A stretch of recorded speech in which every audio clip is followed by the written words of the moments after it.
Monsieur le préfet, mesdames les procureurs générales, mesdames et messieurs, monsieur le président de région, cher Xavier Bertrand, je vais essayer de ne pas faire un discours creux, mais chaleureux peut-être, parce que c'est important aussi.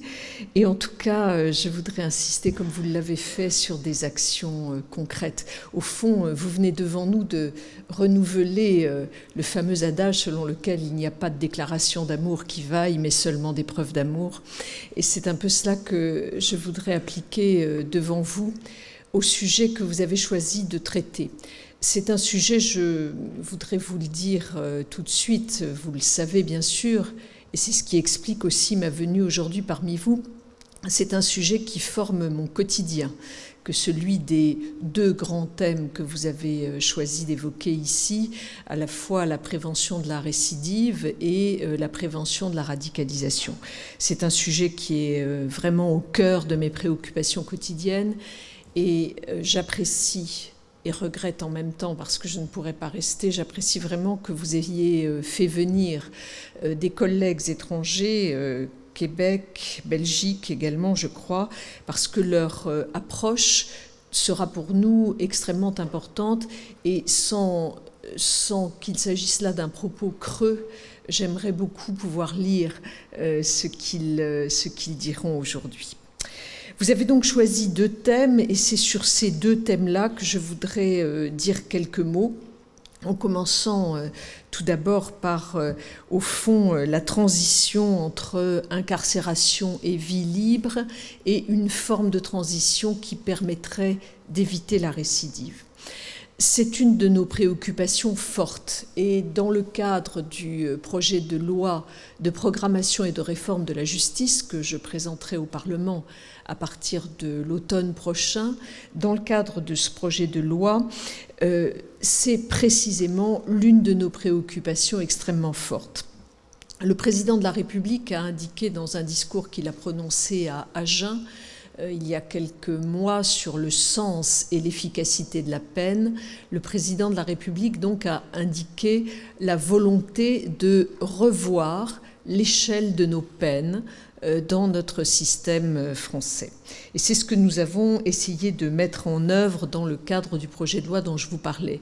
Nous sommes partis en effet d'un triple constat d'échec.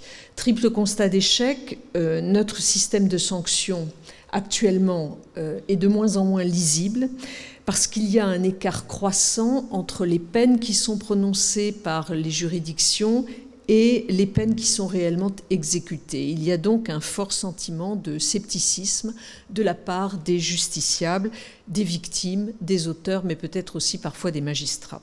C'est un système qui est peu lisible, deuxième constat d'échec, à cause d'une certaine forme d'opacité et de complexité, je ne détaille pas. Et enfin, c'est un système qui est peu efficace, parce qu'il est essentiellement centré autour de l'emprisonnement, alors que dans un certain nombre de situations, nous savons que d'autres peines pourraient être plus efficaces et mieux adaptées à la personne qui a été condamnée. Vous savez que chaque année, 10 000 personnes en France sont condamnées à une peine de prison de moins de 1 mois. Et 80 000 sont condamnés à des peines de prison entre 1 et 6 mois. Or, ces très courtes peines sont très souvent désocialisantes et vont être même facteurs de récidive. Et c'est là, bien sûr, où l'ensemble des propositions que vous avez faites, Monsieur le Président, sont extrêmement intéressantes. J'y reviendrai.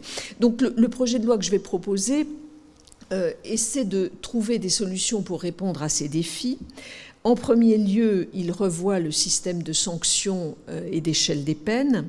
Comme en Allemagne, le projet de loi prévoira que jusqu'à 1 mois, les peines de prison, donc qui ne permettent la mise en place d'aucun suivi, sont proscrites. Entre 1 et 6 mois, le principe d'exécution de la peine sera une exécution en dehors de l'établissement pénitentiaire, sauf situation qui exigerait l'enfermement, bien entendu, donc des peines qui seraient exécutées en dehors de l'établissement pénitentiaire et qui pourraient faire l'objet soit d'une surveillance électronique, soit d'une semi-liberté, soit d'un placement extérieur, soit d'un travail d'intérêt général, etc. Entre 6 mois et 1 an, c'est le tribunal qui se prononcera sur les conditions d'aménagement ou non de la peine.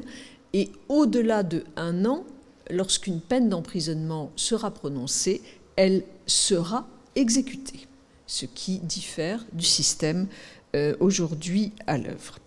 Ainsi redessiné, nous espérons que notre système sera plus lisible et plus compréhensible pour les justiciables, qu'il y aura moins d'écart entre la peine prononcée et la peine exécutée, et surtout que ces peines, étant mieux adaptées à la réalité des condamnés, seront plus efficaces.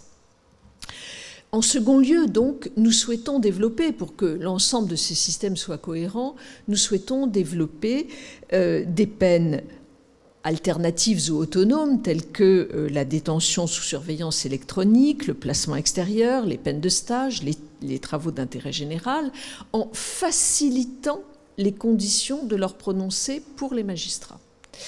Ces orientations fortes nécessitent évidemment des moyens humains pour que cela puisse marcher. Des moyens humains, et c'est ainsi que la filière d'insertion et de probation sera considérablement renforcée, puisque nous devrions recruter 1500 personnels supplémentaires dans les 5 ans qui viennent. Mais pour être pleinement efficaces, ces orientations, et c'est évidemment tout l'intérêt de nos débats aujourd'hui, ces orientations nécessitent l'accord et les efforts d'une société tout entière, et donc des collectivités territoriales qui peuvent, je n'ose pas dire doivent, qui peuvent trouver toute leur place dans cet effort collectif, notamment pour contribuer à l'offre de peines qui soient alternatives, mais qui soient également extrêmement crédibles. Et comme vous l'avez dit, Monsieur le Président, nous sommes effectivement dans un dispositif régalien, mais dans un domaine régalien. Mais ce champ régalien exige, je crois, impose même peut-être, pour être pleinement efficace, qu'ensemble nous soyons certains que des partenariats puissants viennent contribuer à son effectivité. Le dispositif d'accompagnement individualisé renforcé, le dispositif R, mis en place dans l'agglomération du Saint-Quentinois et dont vous avez tracé devant nous les grandes lignes. Ce dispositif me semble être une illustration extrêmement pertinente de ce que peut être l'intervention des collectivités locales et des élus pour participer à une politique de prévention de la récidive qui nous concerne tous, qui est l'affaire de tous et qui donc exige notre travail collectif.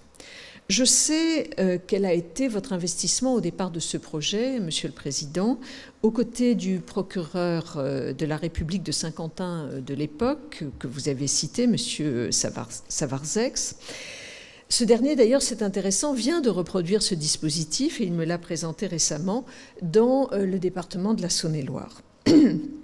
Madame la procureure de la République de Saint-Quentin expliquera sans doute tout à l'heure, bien mieux que moi, le fonctionnement et le fonctionnement de ce dispositif qui est maintenant rodé. Mais ce que je voudrais dire, évidemment, c'est son intérêt pour moi, ministre de la Justice, c'est qu'il va s'adresser prioritairement à des condamnés qui présentent un risque de récidive et il s'appuie sur un suivi renforcé pour une période de 6 mois, autour d'un triptyque que vous avez rappelé, triptyque santé, notamment addiction, logement et emploi. Et évidemment, ce dispositif qui est conçu comme une alternative à l'incarcération peut aussi s'adresser à des personnes condamnées qui doivent exécuter une mesure probatoire en milieu ouvert ou bien à d'autres qui se trouvent dans un projet de sortie qui est travaillé avec les services d'insertion et de probation.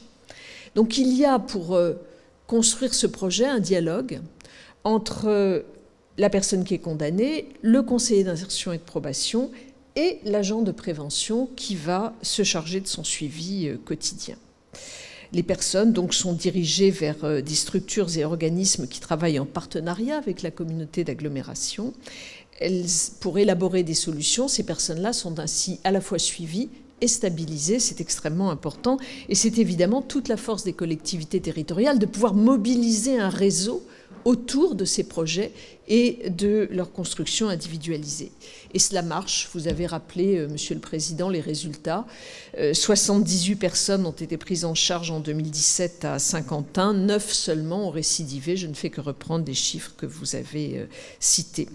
Et je voudrais ici saluer ceux et celles qui sont à l'initiative de ces dispositifs et reconnaître leur investissement. Et je remercie notamment Madame Vasseur, dont j'ai fait la connaissance tout à l'heure et dont je sais l'investissement dans ce dispositif. Voilà, moi au fond, j'appelle de mes vœux vraiment le développement de telles solutions qui, grâce à l'implication des collectivités territoriales, présentent des solutions à la fois pertinentes et efficaces, qui évite des sorties sèches, qui évite la récidive, et cela, ça se fait au bénéfice de l'ensemble de la collectivité. Vous avez cité, Monsieur le Président, un autre exemple d'un domaine ou d'une thématique sur lesquelles les collectivités territoriales sont investies, ce sont les travaux d'intérêt général. Contribution puissante des collectivités territoriales dans ce domaine. On sait que le travail d'intérêt général, pour certaines peines, constitue réellement une solution très efficace, et c'est la raison pour laquelle nous avons souhaité développer le travail d'intérêt général. Le président de la République l'a dit, nous allons mettre en place une agence du travail d'intérêt général. Une mission avait été confiée à un député et un chef d'entreprise pour faire des propositions en ce sens. Donc nous allons mettre en place une agence du travail d'intérêt général qui va permettre, pour redynamiser ces dispositifs, qui va à la fois permettre de construire des outils numériques de suivi, permettre également de recenser l'ensemble des offres qui sont faites et en lien avec les services d'insertion et de probation qui vont continuer à jouer évidemment un rôle tout à fait majeur dans ce dispositif. Nous espérons ainsi pouvoir développer le TIG. Le TIG, évidemment, repose sur l'implication de la société civile et de ses acteurs, et sur l'implication des collectivités territoriales. Les collectivités territoriales, du fait de leur maillage, de la diversité des postes qu'elles sont susceptibles de proposer dans ce domaine-là, jouent un rôle essentiel.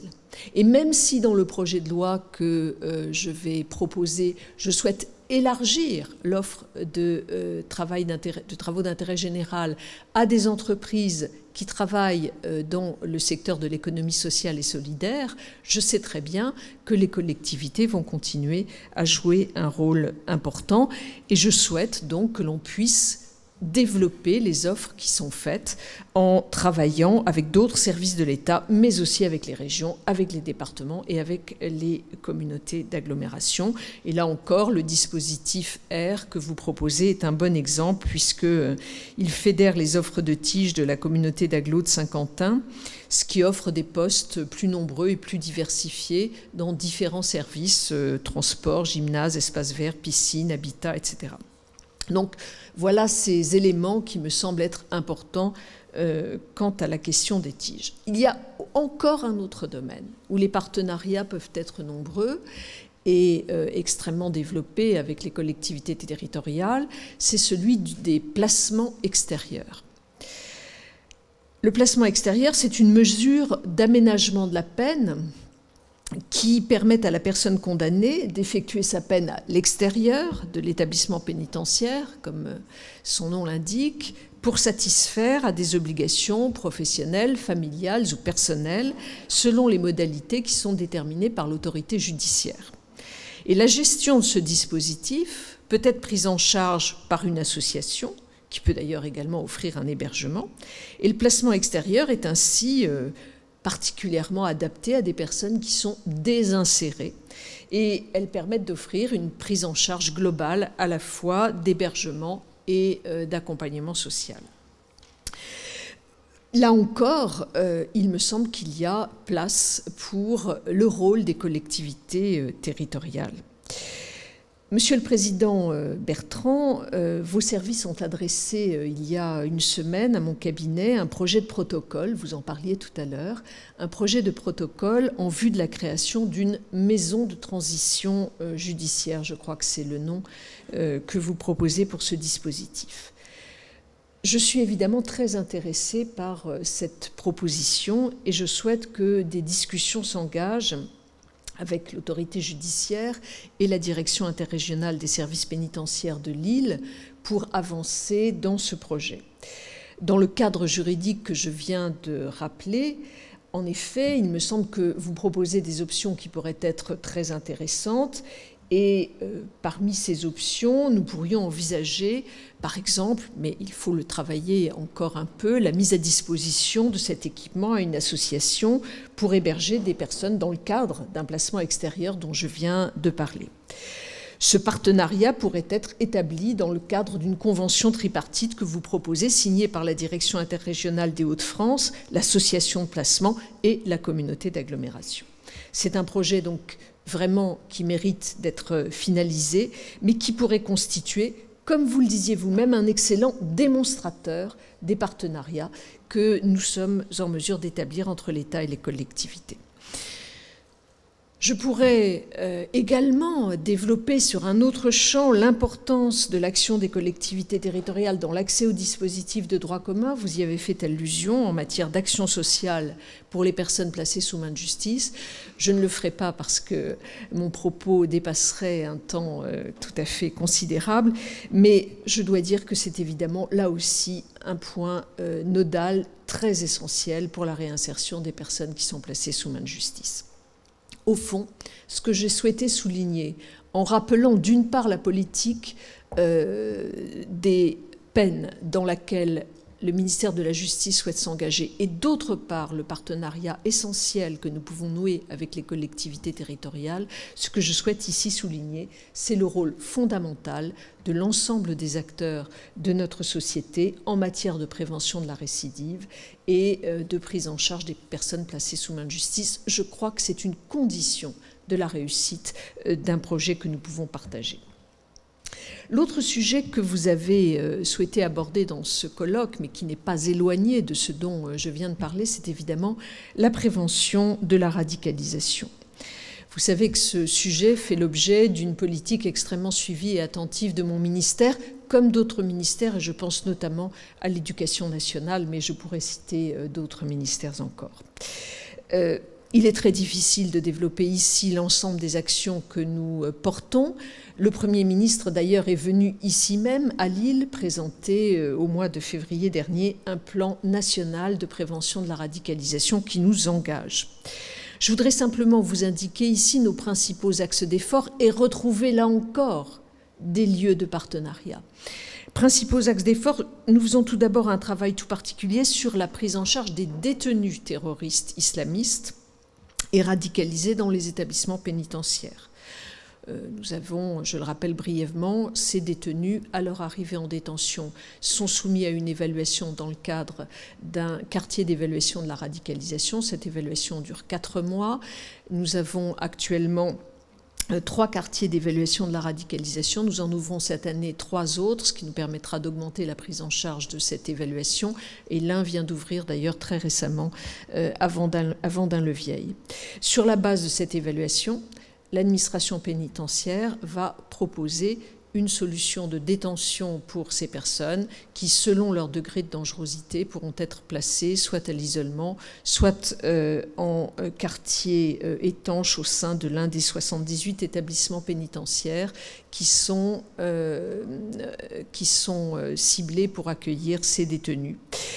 Ces détenus font par ailleurs l'objet de mesures de suivi particulières de la part du renseignement pénitentiaire, car évidemment nous devons être très attentifs à leurs activités et à leurs relations, et c'est un point sur lequel nous sommes très vigilants. Ils font également l'objet d'une prise en charge dans leur détention, dans notamment des quartiers de prévention de la radicalisation. Il y en a un ici à l'île Annelin, qui suit très particulièrement par un binôme de psychologues et d'éducateurs qui suit ces détenus qui sont repérés comme étant radicalisés. Bien sûr, la question de leur sortie s'est posée. Elle a été récemment réactivée par les propos d'un connaisseur emblématique de ce dossier, le procureur Molins, qui faisait état des personnes qui allaient sortir de détention. Et dans les 2 années à venir, il y en a une quarantaine, et que cela pouvait constituer un danger pour notre société. À cela, nous répondons clairement que ces personnes qui sortent de détention font l'objet d'un suivi dès avant leur sortie de détention par les services de renseignement pénitentiaire, et tout de suite après leur sortie, évidemment, un dossier de renseignement est transmis au service extérieur de renseignement. Mais ils font également l'objet d'un suivi socio-judiciaire qui est aussi très important, puisqu'ils sont suivis par 2 juges d'application des peines spécialisés de Paris qui ont une compétence nationale sur ce sujet. Ces éléments étant posés, je voudrais simplement dire que sur ce sujet de prévention de la radicalisation, nous faisons des choses donc dans les établissements pénitentiaires. Mais nous déployons également de nombreuses modalités de prise en charge en dehors des établissements pénitentiaires, pour des personnes placées sous main de justice ou bien pour des jeunes qui sont également en voie de radicalisation. Dans les 2 cas, nous travaillons avec des dispositifs associatifs extrêmement serrés. Je voudrais juste ici citer le dispositif RIVE, qui est actuellement en place dans la région parisienne et qui travaille avec des intervenants qui, au jour le jour, suivent des personnes placées sous main de justice, insérées dans ce dispositif, pour un désengagement des processus de violence. C'est un dispositif qui a un vrai succès. C'est la raison pour laquelle nous allons le déployer dans l'année à venir à Marseille, à Lyon et à Lille également. Je souhaitais ici le souligner. Pour les mineurs, la protection judiciaire de la jeunesse également travaille à des dispositifs de prise en charge des jeunes en voie de radicalisation avec des référents égalité-laïcité qui sont présents sur l'ensemble du territoire, et également avec, pour les mineurs qui sont condamnés et poursuivis pour des faits de nature terroriste, avec un dispositif d'accueil spécialisé et individualisé qui propose une prise en charge thérapeutique et individuelle extrêmement soutenue et très importante. Ce sujet est beaucoup trop vaste pour me permettre d'aller plus avant dans le descriptif de l'ensemble des dispositifs que nous mettons en place, mais mon propos ici sera juste de dire que sur ce champ-là aussi bien avec le monde de la recherche qu'avec les collectivités territoriales, je suis extrêmement favorable à la mise en place de dispositifs partenariaux qui peuvent nous permettre d'assurer une meilleure prise en charge de ce type de public. Ce qui importe ici, et ce sera simplement mes derniers mots de conclusion, ce qui importe ici, ce sont, dans un domaine qui bien sûr est régalien, mais qui nous concerne tous, ce sont les actions de coopération et les liens de confiance qui sont établis et qui peuvent se développer encore entre le ministère de la Justice, les associations et les collectivités territoriales pour la réinsertion de l'ensemble de ces publics. Je crois que c'est de notre collaboration, de notre partenariat que dépend la réussite de l'ensemble des actions que nous proposons. Et pour cela, je vous le redis très sincèrement, je serai vraiment extrêmement attentive à ce que vous pourrez dire aujourd'hui et aux exemples concrets qui ont été mis en place et qui souvent ne demandent qu'à être démultipliés. Je vous remercie.